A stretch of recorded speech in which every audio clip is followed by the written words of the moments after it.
안녕하십니까. 글로벌 밀리터리 뉴스입니다. 시간 흐름에 따른 우크라이나 전선 지도를 살펴보도록 하겠습니다. 2022년 2월 24일 전쟁 개시 이후부터 올해 2023년 2월 말까지 1년간의 우크라이나군과 러시아군의 전선을 일자별로 보여주는 전선 지도 타임랩스입니다. 이 타임랩스는 미국의 싱크탱크 연구소 ISW와 크리티컬 스레츠가 합동으로 제작한 것으로서 우크라이나와 러시아군 간의 전선이 시간 흐름에 따라 어떻게 변화하였는지를 보여줍니다. 타임랩스를 보실 때의 참고사항입니다. 검은색으로 둘러싸인 빨간색 비큰 표시 지역은 전쟁 개시 이전 우크라이나 영토 내에서 러시아가 통제하고 있던 지역입니다. 빨간색 점선으로 둘러싸인 빨간색 지역은 전쟁 이후 러시아가 진군한 지역입니다. 빨간색 실선으로 둘러싸인 빨간색 지역은 러시아가 통제하는 곳으로 평가받는 지역입니다. 파란색 점선으로 둘러싸인 파란색 지역은 우크라이나가 반격하여 회복한 지역입니다. 파란색 점선으로 둘러싸인 파란색 비금 표시 지역은 우크라이나 게릴라가 활동하는 곳으로 보도된 지역입니다. 빨간색 점선으로 둘러싸인 노란색 지역은 현재 교전이 진행 중인 지역입니다. 또한 화면 하단부의 검은색 날짜는 전선이 기록된 날짜로서 이 날짜를 참조하여 화면을 보셔야 날짜 경과에 따른 전선 변화를 제대로 알 수 있습니다. 그럼 우크라이나 전쟁 전선 타임랩스를 살펴보도록 하겠습니다. 작년 2월 24일 러시아는 키이우 북부의 벨라루스 방면과 체르니히우 북부, 수미 북부, 하르키우 북부, 루안스크 북부, 크리미아 반도 등 크게 6개 방면에서 우크라이나를 전격 침공하였습니다. 러시아군은 침공 이틀차인 2월 25일에 모든 방면에서 우크라이나 중심부로 크게 진군하였고 특히 북쪽에서는 수도 키이우 인접 지역까지 진군하였습니다. 오데사 남쪽 해상의 전략 요충지 저미니 섬도 러시아의 수중에 들어갑니다. 26일 3일차에는 러시아가 전 전선에서 영역을 확대하였습니다. 이후 28일까지 전선이 요동칩니다. 3월 2일에서 3월 5일까지 전선이 조정되며 우크라이나의 반격 조짐이 보입니다. 3월 6일에서 7일 사이에 루간스크, 도네츠크 전선, 마리오폴 북쪽에서 노란색으로 표시된 교전지역이 표시됩니다. 3월 11일 러시아가 점령지역을 확대해갑니다. 3월 15일 헤르손 북동, 크리비리 남쪽의 벨리카 올렉산드리브카를 중심으로 넓은 지역에서 교전이 발생하고 마우리폴의 교전지역도 커졌습니다.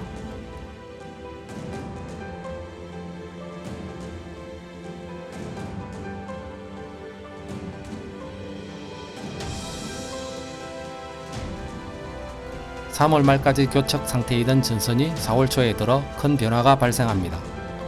수도 키이우에서 러시아군이 전략적 철수를 단행하고 4월 3일에는 키이우에서 러시아군이 완전히 사라집니다. 4월 5일에는 키이우 북동의 체르니히우에서도 러시아군이 완전 철수합니다. 4월 6일에는 수미 지역에서 우크라이나군이 반격하여 점령지를 일부 수복합니다. 4월 9일 도네츠크 남서부의 교전지역을 우크라이나가 점령합니다. 4월 12일 우크라이나군이 하르키우 일부 지역을 수복하며 쿠판스크와 이지움 등에서 교전이 새로 발생합니다. 4월 14일 멜리토폴에서 크다란 우크라이나 게릴라 활동 지역이 표시됩니다. 4월 20일 우크라이나가 하르키우를 약간 더 수복합니다. 5월 2일 우크라이나가 하르키우에서 회복 지역을 넓혀갑니다. 5월 4일은 쿠판스크와 이지움 교전에서 러시아가 우크라이나를 몰아냅니다. 5월 18일 다른 전선이 교착 상태인 가운데 우크라이나가 하르키우 수복 지역을 좀 더 확대합니다. 6월 전선은 큰 변화가 없습니다. 러시아는 루안스크와 도네츠크, 마리오폴 그리고 드네프르강 남쪽의 멜리토폴 지역을 장악하고 있습니다. 6월 29일 해상의 전략 요충지 저미니섬이 파란색 우크라이나 영토로 변합니다. 7월은 루안스크, 도네츠크 전선에서 일진일퇴를 거듭하는 가운데 다른 전선은 큰 변화가 없습니다. 조금 배속을 빨리 돌려보겠습니다. 8월 루안스크 지역에 우크라이나의 게릴라 활동이 포착되는 것 외에는 전선은 크게 변동이 없습니다. 9월 6일에서 10일 사이에 우크라이나군이 하르키우주 상당 부분을 회복합니다. 9월 하순 우크라이나군이 하르키우 남쪽을 약간 더 점유해 나갑니다.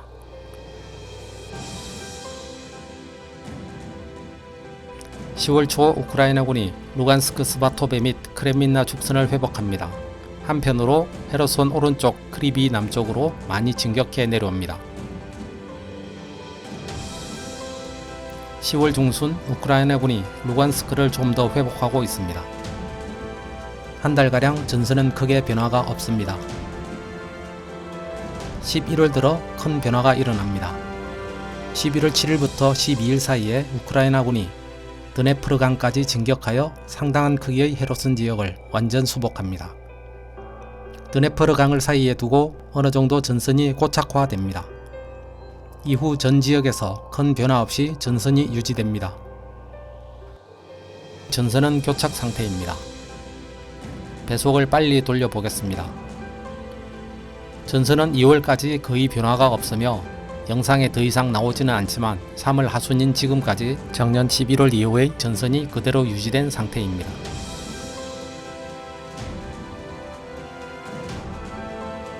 이상 타임랩스를 한번 돌려보았습니다. 그럼 다시 한번 좀 더 빠른 배속으로 전선 변화를 돌려보겠습니다. 작년 2월 전쟁 개시 후 2일 만에 러시아군은 키우 인근까지 진격하였다가 약 한 달이 지난 후 우크라이나 수도 키우 점령 전략을 벌이고 우크라이나 북부에서 철수합니다. 이후 도네츠크와 루안스크, 자포리자 및 헤르손 축선에서 전선이 펼쳐지며 9월 초순 우크라이나군이 하르키우를 수복합니다. 10월 초 헤르손 오른쪽 크레비리 남쪽으로 영토를 상당 부분 회복합니다. 한 달가량 전선은 크게 변화가 없다가 11월 초순 우크라이나군이 드네프르강에 이르기까지 상당한 크기의 헤르손 지역을 완전 수복합니다. 이후 전선은 큰 변화 없이 유지됩니다. 이상 우크라이나 전쟁 전선 타임랩스였습니다. 11월 초순 이후 전선이 교착된 지 어느덧 반년이 되어갑니다. 전선이 교착되었다는 말은 전투가 멈췄다기보다 양측 모두 상대방을 쉬이 밀어내지 못한 상태로 소모전이 진행되고 있다는 것입니다. 이것은 1차 세계대전에서 보듯이 양측의 손실만 커져가는 최악의 전쟁이 됩니다. 조만간 우크라이나군의 중계 대반격이 예고되는 가운데 전선이 다시 한번 요동칠 것으로 예상됩니다. 아무쪼록 빨리 전쟁이 종식되기를 바랍니다. 이상으로 오늘 글로벌 밀리터리 뉴스가 준비한 영상을 마치겠습니다. 오늘 영상이 괜찮으셨다면 제작자 응원을 위해 구독과 좋아요 부탁드립니다. 즐거운 하루 보내십시오. 감사합니다.